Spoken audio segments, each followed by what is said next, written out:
শফিকুল আলমকে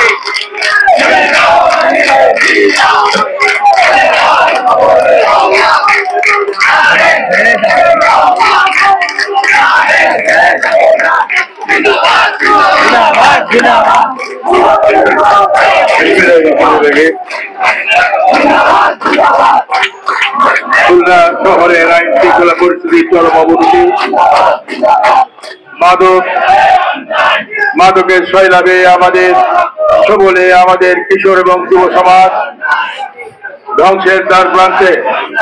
নির্বিকার পুলিশ প্রশাসন এরই প্রতিবাদী আজকের এই সমাবেশের সম্মানিত সভাপতি, খুলনা মহানগর বিএনপির সংগ্রামী সভাপতি অ্যাডভোকেট এস.এম. শফিকুল আলম মোল্লা, এখানে উপস্থিত আমার সংগঠনের দলে আমার প্রাণ প্রিয় নেতৃবৃন্দ, উপস্থিত ভাই ও বোনেরা, আপনারা জানেন দীর্ঘ 16 বছর ফ্যাসিস্ট শেখ হাসিনা বাংলাদেশের রাষ্ট্রীয় কোন জবাবদিহিতা ছিল না, ভোটের অধিকার, মানুষের কথা বলার অধিকার ছিল না, প্রতিনিয়ত ছিল খুন আর খুন, আর মাদক হাত বাড়ালেই পাওয়া যেত। আমরা 5ই আগস্ট 2024 সাল আমরা প্রত্যাশা করেছিলাম, আমরা খুলনার পুলিশ প্রশাসন, খুলনার যে সমস্ত সিভিল প্রশাসন তাদের কাছে আবেদন জানিয়েছিলাম, আমাদের বক্তব্য বারবার তুলে ধরেছিলাম। আমরা বলেছিলাম এই সন্ত্রাস, এই খুন, এই মাদক এগুলি বন্ধ করতে হবে, আপনারা কার্যকর পদক্ষেপ গ্রহণ করুন।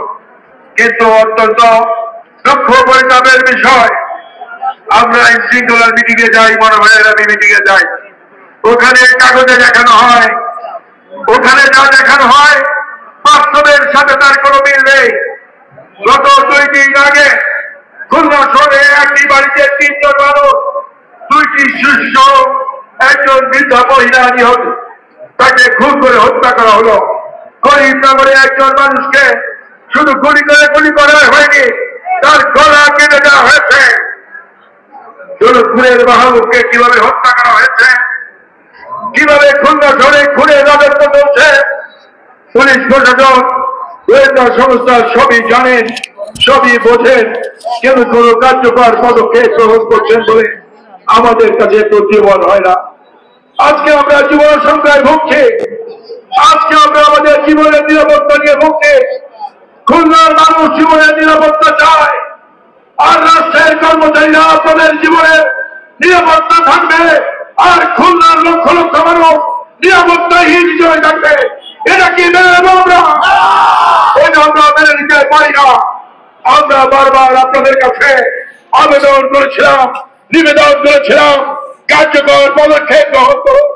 রাজনৈতিক দলগুলির সাথে বারবার মত বিনিময় করুন, তাদের পরামর্শ গ্রহণ করুন, পাড়ায় মহল্লায় মহল্লায় কত সচেতনতামূলক সভা করুন, সন্দেহ হলে গ্রেপ্তার করুন, দরকার হলে এনকাউন্টার করুন, তারপর আইন শৃঙ্খলা পরিস্থিতি উন্নত করুন।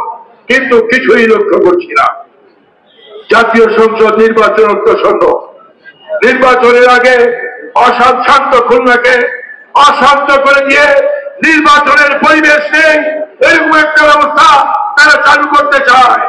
আরেকটি গুপ্ত সংগঠন যারা ধর্মের নামে 71 সালে আমার মামনের ইজ্জত কণ্ঠন করেছিল, যারা ধর্মের নামে বাংলাদেশের বিরোধিতা করেছিল, সেই শক্তি আবার তারা নাকি সংস্কার চায়, আবার রাষ্ট্রীয় ক্ষমতায় যাওয়ার স্বপ্ন দেখে। আমরা বলতে চাই, আমরা ছাড়া কেউ তো আইন শৃঙ্খলা পরিস্থিতির উন্নতি হোক এটি চাই বলে আমার মনে হয় না। শুধুমাত্র এগুলি যেন বিএনপি চায়, বিএনপি চায়, বিএনপি এই শহরের মানুষের নিরাপত্তা চায়, শান্তি চায়, মানুষ নির্বিঘ্নে চলাফেরা করুক বিএনপি চায়। আর বিএনপি চায় বলে বিএনপি বারবার এই বিষয় নিয়ে কথা বলছে। ফুলবাড়িকে নিয়ে খানদানি জানায় মামুন মেম্বারকে হত্যার উদ্দেশ্যে বোমা নিক্ষেপ করা হলো, একজন মাদ্রাসা শিক্ষক ইমদাদুলকে হত্যা করা হলো, সেখানে আমরা প্রতিবাদ সমাবেশ করলাম, একজন আসামিও কিন্তু গ্রেপ্তার হয় নাই। আজকে বলতে চাই, খুলনার পুলিশ কমিশনার সাহেব, আপনাকে জবাব দিতেই হবে। এখানে চাকরি করেন বা না করেন, বলতে হোক না হোক, জবাব কিন্তু দিতে হবে। এই অবশ্যই আপনাকে দিতে হবে। খুলনার মানুষ জানতে চায় পুলিশের রহস্যজনক ভূমিকার কারণ কি জানতে চায়। আজকে বলতে চাই, আসুন আমাদের লাগাতার কর্মসূচি দেওয়া হয়েছে। আমরা খুলনা শহরে প্রতিটি পাড়ায় মহল্লায় আমাদের একজন কর্মী যেটা বলেছে, প্রয়োজনে আমরা পাহারা বসাবো।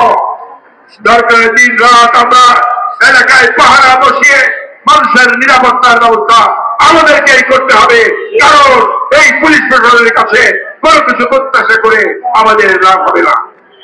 কোন থানায় কোন ওসি আছে? ওসি সাহেবকে আমরা চিনলাম না, ওসি সাহেব আমাদেরকে চেনে না, এলাকার মানুষকেও চেনেন না। গাড়িতে দৌড়ে অফিসে যান, আর অফিস থেকে বাড়িতে আসেন, দুপুরে আহার করেন, বিকালে নাস্তা করেন, সময় মতো রাত্রে নিদ্রায় যান, আর মানুষ নির্ঘুম রাত কাটায়। সন্তান হারা মায়ের আর্তনাদ আজকে বারবার খুলনার মানুষকে আহত করছে, আর আপনারা নাকের সরিষার তেল দিয়ে ঘুমিয়ে আছেন। এটি কিন্তু বেশি দিন বরদাস্ত করার দল কিন্তু বিএনপি না। আর আমরা যারা নেতৃত্বে আছি, আমরা কিন্তু কোনো কিছুর পরোয়া করি নাই, হাসিনার রক্ত চক্ষুকে পরোয়া করি নাই। আপনারা অনেক সময় অভিযান চালানোর নামে আমাদের অনেক নেতার বাড়িতে অভিযান চালান, আপত্তি নাই। যদি অপরাধী হয় গ্রেফতার করুন, প্রমাণ থাকলে গ্রেফতার করুন, আমরা সম্মতি দেব। কিন্তু উদ্দেশ্যমূলক ভাবে বিএনপির ভাবমূর্তি খুলনার জন্য যদি কোন অপারেশন চালান, আমরা কিন্তু বাধা দেব। ভবিষ্যতে কিন্তু মনে রাখবেন, বিএনপি সরকার গঠন করতে যাচ্ছে, প্রত্যেকটি হিসাব নিকাশ কড়াই গন্ডায় বুঝে নিয়ে আমরা কিন্তু বুঝে নেব।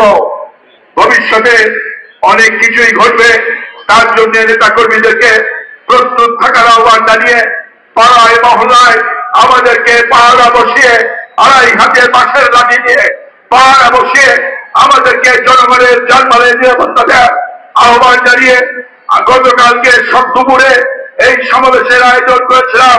আপনারা সফল করেছেন, সকলকে ধন্যবাদ জানিয়ে আমি আমার কথা শেষ করছি।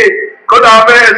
বাংলাদেশ জিন্দাবাদ, বাংলাদেশ জাতীয়তাবাদী দল জিন্দাবাদ, দেশনেত্রী বেগম খালেদা জিয়া জিন্দাবাদ, শহীদ জিয়া অমর হোক।